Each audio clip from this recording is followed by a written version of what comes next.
dito tayo sa back exit. Dumaan dito ako pumasok kanina. Betsy!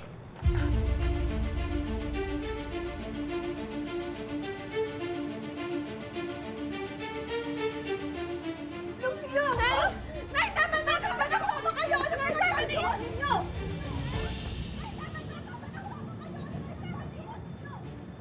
Bakit, ma'am? Hindi mo narinig yun? Yung mga boses na nagtatalo. Nag-rounds naman po kami kanina pero wala naman pong tao doon. Nay! Aling Susan, huwag mo kayong maingay. Nandiyan na sa loob si Gina. Baka mahuli tayo. Sana iniisip niyo yan bago kayo naglampungan. Ang tibay niyo! Dito pa talaga sa supermarket? Tama na! Huwag mo nasaktan si Gerald! Nay! Diba? Ganito! Nangiyak kang bata ka? Nung tinanong kita, ang sabi mo sa akin, wala kayong relasyon. Nagsinungaling ka sa akin.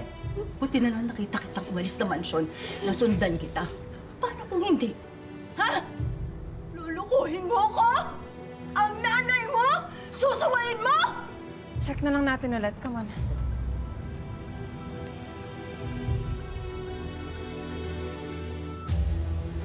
Binabanaan kita. Ha? Layuan mo ang anak ko.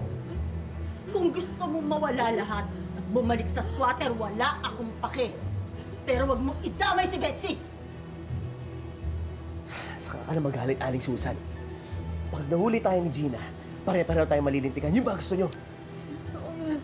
Tama si Gerald, Nay. Tsaka niyo na ako bugaan. Tsaka niyo na ako pagalitan. Kailangan natin umalis dito. Halika na! Hindi pa tayo tapos! Nay!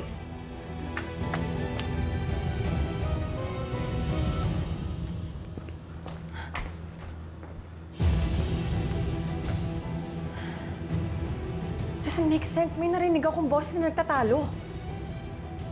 Wala naman po, ma'am eh.